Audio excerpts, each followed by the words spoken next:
एक बार आसमान पर काले घने बादल घिर आए थे। एक मैना जल्दी से उड़कर अपने घोंसले में पहुंचना चाहती थी। अंधेरा भी हो चला था और उसका घोंसला अभी काफी दूर था। मौसम खराब होते देख उसने नीम के एक पेड़ पर रुकने का फैसला किया। उसी नीम के पेड़ पर बहुत से कौवे भी थे।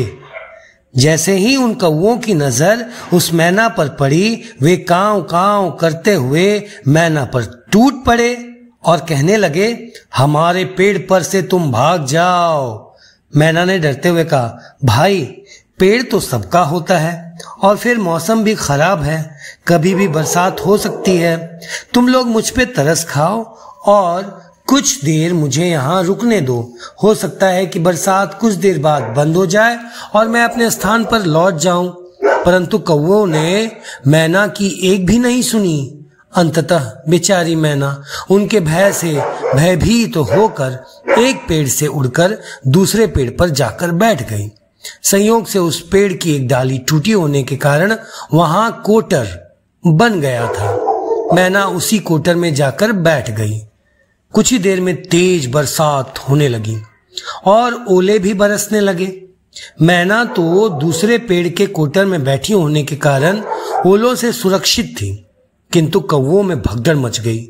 कई कौवे ओलों की मार से घायल हो गए, कुछ कौवे तो मर भी गए। जब मौसम कुछ साफ हुआ तो मैना बाहर निकली और उड़ चली अपने घोंसले की ओर। तभी उसकी नजर नीम के पेड़ के नीचे पड़ी। नीम के उस पेड़ के नीचे कई कौवे ओलों की मार से घायल होकर बुरी तरह कराह रहे थे।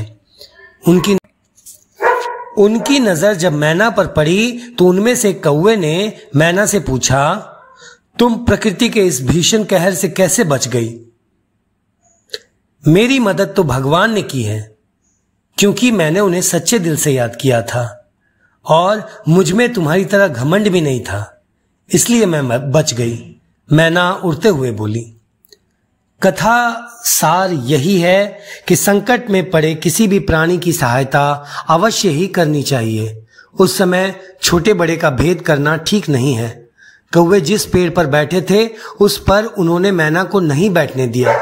मजबूरी में उसे दूसरे पेड़ पर शरण लेनी पड़ी, लेकिन इसमें भी उसकी भलाई छिपी थी। ओले पड़ने पर पहले पेड़ पर बैठे कौवों तो हताहत हो गए, लेकिन दूसरे पेड़ के कोटर में छिपी मैना सुरक्षित बच गई। यह सत्य है कि यदा कदा बुराई में भी भलाई छिपी होती है, अहित में भी हित समाहित होता है। यदि व्यक्ति या संसार का कोई भी जीव इस बात को समझ ले तो कोई भी समस्या ऐसी नहीं जिसका समाधान न किया जा सके।